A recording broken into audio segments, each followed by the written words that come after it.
오늘 이 말씀을 제목은 인생을 인도하시는, 인생을 설득하시는 하나님이라는 말씀의 제목으로 이 말씀을 나누겠습니다.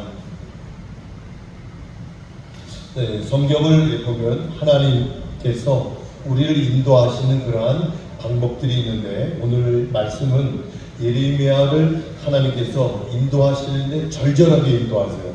간절하게 인도하세요. 근데 그 예레미야가 하나님 앞에 바로 대답을 하지 않죠. 그러한 이 장면을 오늘 말씀을 통해서 나누려고 합니다. 예레미야 1장은 하나님께서 예레미야를 선지자로 부르시는 그러한 내용입니다. 여기에 보면 우리는 일반적인 하나님의 모습과는 달리 오늘 이 하나님의 모습은 예레미야를 너무너무 간청하게, 너무너무 간절하게 기다리고 부르시는 모습을 오늘 볼 수가 있습니다. 오늘 말씀 읽진 않았지만 5절에 보면 하나님께서 예레미야를 부르시면서 이렇게 말씀하시죠. 내가 복중에 치기 전에 너를 알았고, 너가 태에서 나오기 전에 내가 너를 구별하였고 너를 열방의 선지자로 세웠다. 그런 말씀이 나옵니다. 무슨 말씀일까요? 하나님께서 친히 예레미야를 하나님의 선자로, 하나님의 종으로 부르셨다는 그러한 사실을 알 수 있습니다. 그런데 예레미야 대답이 걸작이죠. 하나님이 이렇게 내가 너를 불렀어 이렇게 얘기하면 보통 사람 알겠습니다, 아멘 이렇게 할 텐데, 예레미야는 그 말씀을 듣자마자 뭐라고 했을까요? 울어 예레미야가 웁니다. 그리고 핑계를 댑니다. 6절에 나는 아이라 말할 줄을 알지 못합니다. 나는 아이처럼 말을 제대로 하지 못하기 때문에 선지자의 역할을 할 수 없습니다. 이렇게 핑계를 댑니다. 예레미야는 다 성장했는데 뭐를 핑계를 대요? 난 아이라는 거예요. 아이이기 때문에 말을 잘 못한다는 거예요.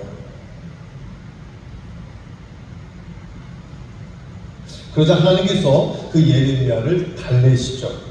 7절에 너는 아이라 하지 말고 내가 너를 누구에게 보내든지 너는 가라. 내가 무엇을 명하든지 너는 말해라. 그러니까 말 못해도 괜찮다.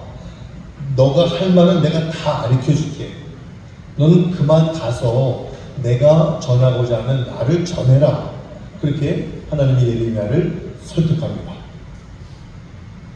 그래서 그래도 꼼짝하지 않자 하나님께서 예레미야가 겁을 먹고 있다는 것을 아시고 하나님께서 예레미야를 또 설득하시죠. 8절에 너는 그들을 인하여 무서워하지 마, 두려워하지 마라.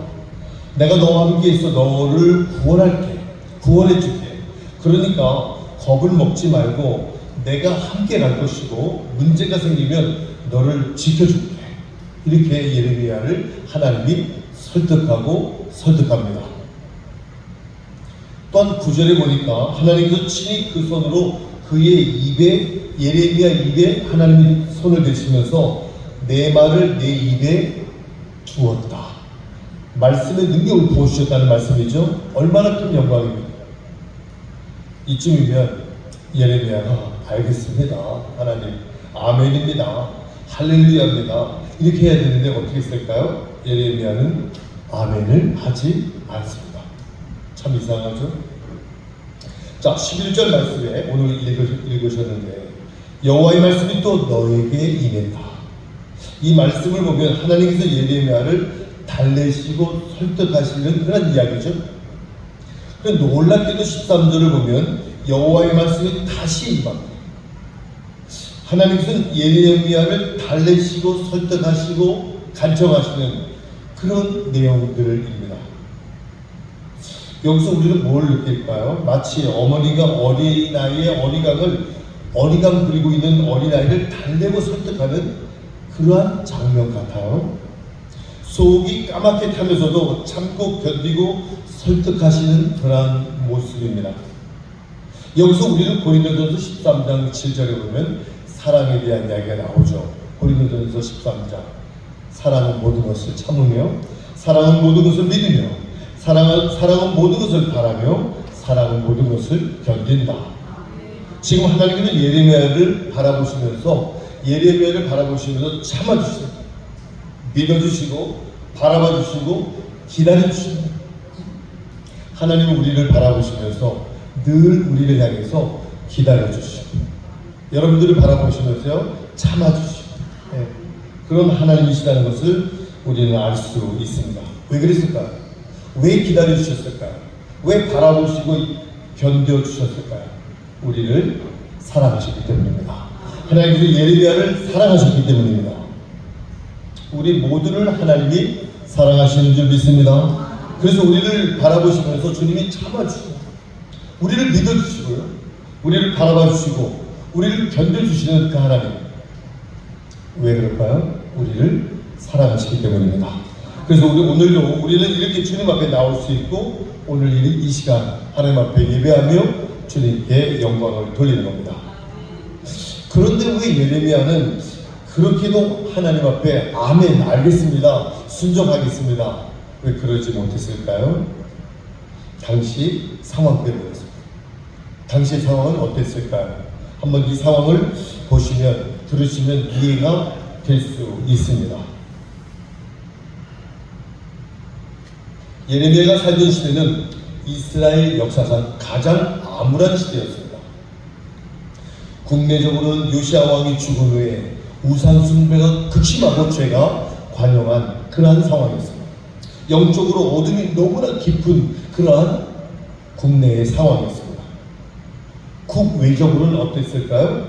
바벨론이라는 강대국이 등장해서 당시 그 주변의 패권을 장악하고 정복의 길에 나서서 지리적으로 요충적으로 차지하고 있었던 지금 이스라엘 땅, 유다의 멸망은 시간 문제가 된 상황입니다. 지금 이 예레미야가 살고 있는 그 상황은요, 그 멸망은 시간 문제. 바벨론이 쳐들어와서요, 예루살렘 이스라엘의 그 멸망의 시간은 시간 문제인 그런 상황이었습니다. 이런 상황 속에서 예레미야는 하나님의 말씀을 선포해야 된다는, 어떻게 해요? 심판을 선포합니다. 하나님의 심판이 있을 것이다. 유다의 당신들의 죄 때문에 바벨론에게 멸망이 나갈 것이다. 이걸 선포해야 되는 거예요. 좋은 얘기입니까? 안 좋은 얘기죠. 국민들이 싫어할 얘기죠. 차라리 바벨론에게 빨리 항복하는 것이 하나님의 뜻에 순종하는 길이라고 예레미야는 선포해야 되는 상황입니다. 그래서 그 나라 안에 있는 국수주의자들, 민족주의자들은요, 예레미야가 그렇게 얘기하는 것을 보고 저 사람은 왜 굽는다? 저 사람이 왜 우리나라가 망한다고 저렇게 심판을 받는다고 저렇게 말할까? 저 사람은 잘못된 사람이다. 그렇게 많은 사람들에게 예레미야는 공격을 받는 상황이었습니다. 좀 힘든 상황이죠. 이게 말하기 쉽지 않죠. 자기 백성들의 멸망을 선포하고 나아가 그 백성들에게 민족의 반역자의 소리를 들어야 하는 그 예레미야의 입장은요, 그게 쉬운 입장이 아니었다는 이야기입니다. 그래서 예레미야가 아멘하지 못해요. 그래서 예레미야가 그렇게 하겠습니다 말을 못하고 있는 겁니다. 핑계를 대고 도망치고 싶은 심정이었을 겁니다. 그래서 그렇게 하나님의 그런 마음을 알면서도 버티고 있는 겁니다. 물론 예레미야 입장에서 보면 이해가 됩니다. 그러나 예레미야가 절박한 상황 속에 있던 당시 고국의 백성들을 생각했다면 아멘 해야 되죠. 풍전등화와 같은 국가적인 위기 가운데 도대체 하나님의 뜻이 무엇인지 알지 못해 방황하는 우상 숭배 속에서 죄 가운데는 이 백성들에게 이 얘기를 선포해야 되죠. 하나님의 명령에 아멘해야죠. 더더욱 하나님의 심정을 헤아릴 수 있었다면 예레미야는 아멘을 했어야 됩니다. 이스라엘 백성을 사랑하시는 하나님의 그 뜨거운 마음을 헤아릴 수 있었다면 아멘 해야 됩니다. 그리고 그 길이 자신이 정말 영광된 길이요 하나님의 뜻을 이루는 길이라는 것을 알았다면 아멘합니다. 순종합니다. 이렇게 말했어야 됩니다. 그런데 우리가 하나님의 입장에서 한번 생각해보면 우리는 아멘할 수 있어야 될 때 아멘하지 못할 때가 얼마나 많습니까? 우리가 교회 입장에서 보면 아 그래 교회 입장에서 그럴 수 있어 아멘 해야 되는 그런 상황이 있죠. 그저 내 입장만 생각하고 그저 나만 손해보는 것 같아서 아멘을 못할 때가 얼마나 많습니까? 사랑하는 성도 여러분, 우리 교회를 위해서 나라를 위해서 우리가 기도해야 될 때 아멘하는 그런 아멘의 자세를 가지시기를 간절히 바랍니다. 하나님의 설득이 이어지는데 하나님이 정말 오래 참으시면서 예레미야를 또 설득합니다. 그리고 꼭 알아야 할 말씀과 믿어야 할 말씀을 확인시켜 주시는데 몇 가지로 이야기를 하려고 합니다. 첫째, 하나님의 말씀은 반드시 이루어진다는 겁니다. 하나님의 말씀은 반드시 이루어진다는 겁니다. 11절, 12절에 보면 하나님께서 예레미야에게 환상을 보여주시는데 어떤 환상을 보여줍니까? 살구나무 환상을 보여줍니다. 이 살구나무는요 따뜻한 봄에 여름에 가을에 피는 게 아니라 혹독한 겨울에 피고 지는 그런 아름다운 살구나무입니다. 살구나무는 아주 혹독한 추운 겨울에 꽃을 피우면서 봄을 예고해 주죠. 다른 모든 나무들은 추위에 죽은 듯이 움츠리고 있는데 살구나무만 생명력 있게 생명력을 자랑하면서 아름다운 꽃을 피우죠. 그래서 이스라엘 사람들은 이 나무의 이름을 히브리어로 샤케드라고 합니다. 무슨 뜻입니까? 지킨다. 이 살구나무를요 이스라엘 사람들은요 지켜주는 나무 그런 뜻을 가졌다는 이야기입니다. 그러니까 추운 한겨울에도 하나님께서 이 살구나무의 생명력을 지켜주시고 보호해 주셔서 추위 속에서 꽃을 피게 하셨다는 겁니다. 이스라엘 민족도 그렇게 해주시겠다는 겁니다. 어려운 고난 속에 있지만 하나님께서 그 혹독한 추위 가운데 살구나무를 피우듯이 이스라엘 백성들도 그렇게 지켜주시겠다는 겁니다. 우리 대한민국 하나님께서 우리 대한민국을 지켜주실 줄 믿습니다. 어떤 어려운 상황 속에 있다 그래도 이 하나님은 우리나라를 5,000년의 역사를 통해서 이 나라를 지켜왔습니다. 그 가운데 정말 별의별 상황이 얼마나 많이 있었는지 몰라요. 외세의 침략이 얼마나 많이 있었는지 몰라요. 일본의 식민지에 있어도 정말 촉각을 다투는 그런 흥망성쇠에 우리나라는 있었습니다. 하나님께서 우리나라를 인도하시고 지키시고 지금까지 건재하게 하셔서 전 세계의 두 번째 나라로 선교사를 가장 많이 파송하는 그러한 나라가 되었습니다. 이건 하나님께서 지키신 놀라운 영광인 줄 믿습니다. 예레미야가 사역을 할 때 따뜻한 봄철이 아니었습니다. 싱그러운 여름도 아니었습니다. 예레미야가 사역하는 그 상황은 찬바람이 불고 눈보라가 치는 혹독한 겨울입니다. 하나님의 종으로 부름받아 하나님의 말씀을 외치는데 사람들이 잘 듣지 않아. 사람들 모두가 예레미야의 이야기를 듣지 않습니다. 왜냐하면 예레미야는 심판을 얘기하잖아요. 하나님 앞으로 회개하라고 해놨잖아요. 듣기 좋은 얘기 아니잖아요. 어떤 사람은 예레미야의 이야기가 틀렸다고 얘기합니다. 그때 예레미야는 이런 얘기를 들었을 때 흔들렸을 거예요. 왜 내 얘기를 듣지 않지? 내가 정말 이 외치는 이 이야기가 잘못된 이야기일까? 의심이 들 때도 있었을 것입니다. 연약한 인간이기 때문에 그랬을 겁니다. 그럴 때마다 예레미야는 뭘 생각했어요? 하나님이 보여주신 살구나무를 생각했어요. 살구나무의 환상을 다 지키겠습니다. 한겨울이지만 혹독한 추위지만 좋지 않은 상황이지만 하나님께서는 살구나무를 지켜주시고 꽃을 피게 하신다는 것을 예레미야는 굳게 믿고 예레미야는 물러서지 않고 하나님의 말씀을 선포하며 외치며 기필고 결국에는 예레미야는 승리자가 됩니다.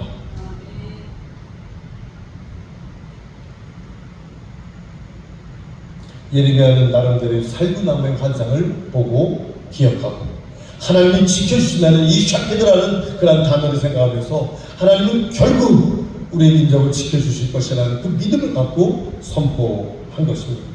사랑하는 성도 여러분, 우리의 신앙생활에 때로는 어때요? 북풍 한설이 몰아치는 한겨울이 우리에게 올 때도 있죠. 우리 인생이 내 마음대로 되지 않을 때가 많죠. 너무나 말할 수 없는, 표현할 수 없는, 남에게 말할 수 없는 그런 아픔과 상처가 나에게 밀려올 때가 있습니다. 아무도 알아주지 않는 나의 모습, 모두가 어쩌면 나를 손가락질하고 있는 나의 모습, 정말 하나님이 나를 사랑하실까? 나를 사랑하신다면 어떻게 이럴 수 있을까? 그렇게 의심도 들 때가 있습니다. 여러분, 그럴 때 어떻게 하시겠어요? 살구나무의 환상을 보시기를 바랍니다. 살구나무를 여러분이 바라보셔야 돼요. 하나님 나를 지켜주시고. 예레미야가 보았던 그 살구나무를 우리도 보아야 됩니다. 하나님께서 나를 지키시고 반드시 그 약속을 지키신다는, 나를 지켜주신다는 그 약속을 여러분들이 확인하시고 믿으시기를 바랍니다. 두 번째, 하나님의 심판은 반드시 이루어지다. 하나님의 심판은 반드시 있을 거라는 겁니다. 히브리서 9장 22절, 한 번 죽는 것은 사람에게 정하신 것이요 그 후에 심판이 있을 것이다. 13절로 16절까지 보면 하나님께서 예레미야에게 또 다른 환상을 보여주셨습니다. 어떤 환상일까요? 펄펄펄펄 끓는 가마솥이 펄펄 막 끓어요. 근데 그 가마솥이 기울어졌어요. 기울어졌어요. 북에서 남으로 이렇게 기울어진 거예요. 북에서 남유다 쪽으로 그 끓는 것들이 막 쏟아지는 거예요. 이게 무슨 말일까? 북이스라엘, 남유다, 그렇게 얘기하죠. 우리 대한민국과 비슷해요. 북한과 남아. 근데 북에서 이 끓는 솥이 북쪽에서 올라가고 남쪽에서 그 끓는 솥이 내려가 있는 거예요. 남쪽으로 막 흘러 쏟아지는 거예요. 가마가 펄펄 끓고 있는데 그 가마가 북쪽에서 남쪽으로 기울어져 그 내용물이 남쪽으로 쏟아져 내려오는 겁니다. 이것은 바로 북쪽에서 일어난 신흥 강국 바벨론이 유다를 침공해서 펄펄 끓는 물이 쏟아지는 것처럼 참혹한 고통이 임할 것이라는 그러한 예언입니다. 그러니까 급한 재난의 메시지가 온 거죠. 하나님의 백성이 살고 있는 하나님의 도성에 예루살렘이 감당하기 어려운 힘든 재난이 올 것이라는 그런 예언과 환상을 예레미야가 보고 있는 겁니다. 예레미야는 자기가 살고자 대중 인기몰이를 하고자 유혹을 받을 수도 있습니다. 그냥 예레미야는요, 긁고 부스럼 만들지 말고 이 말 하지 않고요, 조용히 자기 가족만 데리고 피해서 도망가면 되지 않겠습니까? 그러나 예레미야는 그렇게 하지 않았습니다. 많은 사람들이 듣기 싫어서도 이 어려운 고난의 메시지를 선포한 거예요. 여러분, 우리가 하나님의 심판이 옵니다. 회개하셔야 됩니다. 아무도 듣지 않은 그 백성들에게 이 심판의 메시지를 전했던 예레미야. 예레미야는 이 얘기 안 하고 혼자 가족만 데리고 피하면 되는 거예요. 근데 그렇게 하지 않았습니다. 왜 그랬을까요? 예레미야는 하나님이 그 엄중한 그 환상, 끓는 가마를 보았기 때문입니다. 남쪽으로 기울어져 흘러내리는 그 고난을 보았기 때문입니다. 그래서 예레미야는 눈물의 선자라고 얘기하잖아요. 눈물을 흘리며 예루살렘에 나아가 임박한 재앙을 전하봅니다. 큰일 났습니다. 여러분, 우리에게 고난이 곧 올 겁니다. 하나님의 심판이 임할 겁니다. 회개하셔야 됩니다. 왜 그런 얘기를 했을까요? 예레미야는 끓는 가마를 보았기 때문에. 우리도 이런 심정을 가지고 복음을 전해야 됩니다. 예레미야가 4장 19절에 이런 얘기를 하죠. 슬프고 아프다. 내 마음속이 아프고 내 마음이 답답하여 잠잠할 수 없다. 이는 내 심령이 내가 나팔 소리와 전쟁의 경보를 들었습니다. 내가 다시는 여호와를 선포하지 아니하며 그 이름을 말하지 아니하리라 하면 나의 중심이 불붙는 것 같아서 골수에 사무치니 답답하여 견딜 수가 없다. 말하지 아니할 수 없다는 겁니다. 하나님의 심판을 말하지 아니할 수 없다는 겁니다. 왜 예레미야가 이렇게 끓는 마음을 얘기했을까요? 예레미야는 끓는 가마를 보았기 때문입니다. 여러분, 우리 심령 속에도 이런 불붙는 마음이 있어야 됩니다. 아직도 믿지 않는 여러분들의 가족이 있지 않습니까? 추석 명절 때 믿지 않는 가족을 만날 거 아니겠습니까? 그들을 향해서 끓는 가마를 보셔야 돼요. 하나님의 심판이 있을 거잖아요. 우리의 마지막 날에 하나님의 심판을 받을 텐데 믿지 않는 자들은요, 지옥으로 가는 겁니다. 다른 선택은 없어요. 이런 다급한 마음, 안타까운 마음으로 저들을 향하여 기도하고 뜨거운 눈물로 저들에게 복음을 전해야 됩니다. 하나님이 심판이 있음을 알려야 됩니다. 지옥이 있음을 전해야 됩니다. 우리 모두 이 일에 눈을 크게 뜨셔야 됩니다. 마지막으로 하나님께서 반드시 함께 하시는 임마누엘, 우리와 함께 하시는 하나님을 여러분이 기억하셔야 됩니다. 마지막으로 17절 19절에 보면 하나님께서 다시 격려의 말씀으로 예레미야를 설득합니다. 일어나 보아라, 두려워하지 마라. 너는 견고한 성읍 세기둥 성벽이 될 것이다. 내가 너와 함께하여 너를 구원할 것이다. 하나님께서 그를 다시 격려하며 말씀합니다. 너는 큰 고통 가운데 가게 될 것이다. 너가 말씀만 선포하지만 저들이 듣지 않고 너를 칠 것이다. 그러나 하나님께서 또 약속하시죠? 뭐라고 약속합니까? 우리들에게 주신 약속이에요. 저를 한번 따라서 할까요? 내가 너와 함께 할 것이다. 내가 너와 함께 할 것이다. 사랑하는 성도들, 마지막 말씀을 드리겠습니다. 하나님께서 예레미야에게 고통을 없애주겠다고 말씀하신 적은 없죠? 예레미야가 고통당할 때 그 고통 속에서 하나님이 함께 해주시겠다는 약속이죠. 하나님이 함께 해주시면 그 어떤 고통도 이겨낼 수 있잖아요. 그렇습니다. 하나님께서 우리의 고통을 아십니다. 하나님이 여러분의 어려움을 아십니다. 우리에게 그 고통이 있어야 할 것도 아십니다.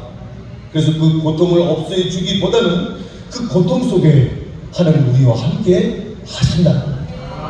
그리고 그 고통을 함께 하나님이 나눠 지시겠다고 말씀해 주셨습니다. 뿐만 아니라 하나님께서 그 고통 속에서 예레미야를 구원해 주실 것이라는 말씀을 해 주시잖아요. 우리가 세상 살면서 어려운 가운데 처할 때가 얼마나 많아요. 곤란할 때가 얼마나 많아요. 그때마다 주님이 우리와 함께 하시겠다는 겁니다. 그 고통 때문에 예레미야가 죽는다든지 돌이킬 수 없는 큰 상처를 받는다든지 그리고 절망의 나락에 떨어지도록 예레미야를 그대로 놔두시지 않겠다는 겁니다. 결국 하나님께서 그 고통을 이기고 승리하도록 이끌어 주시겠다는 약속입니다. 그 약속을 하나님은 우리들에게도 해주시고 있습니다. 이사야서 41장 10절에 두려워 말라, 내가 너와 함께하리라. 놀라지 말라, 나는 너의 하나님이 되리라. 내가 너를 굳세게 하리라. 참으로 너를 도와줄 것이다. 참으로 나의 의로운 오른손으로 너를 붙들어 주실 것이다. 이 약속을 믿으시기를 바랍니다. 이 약속은 우리에게도 주신 약속입니다. 우리가 삶의 사망의 음침한 골짜기, 눈물의 골짜기를 지날지라도 결국 우리는 그 골짜기를 벗어나오게 될 것입니다. 왜 그럴까요? 주님이 우리와 함께 하시기 때문에. 임마누엘, 하나님을 여러분이 붙잡으시기를 바랍니다. 임마누엘의 뜻이 뭐예요? 하나님이 우리와 함께 하시겠다.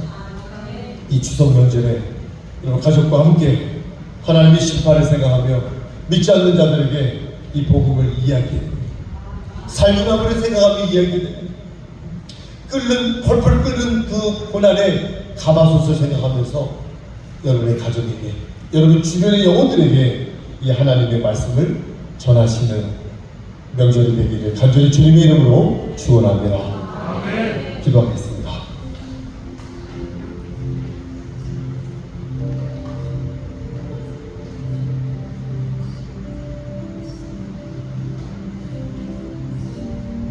하나님은 예레미야의 그 고통 속에서 예레미야와 함께 계셨습니다.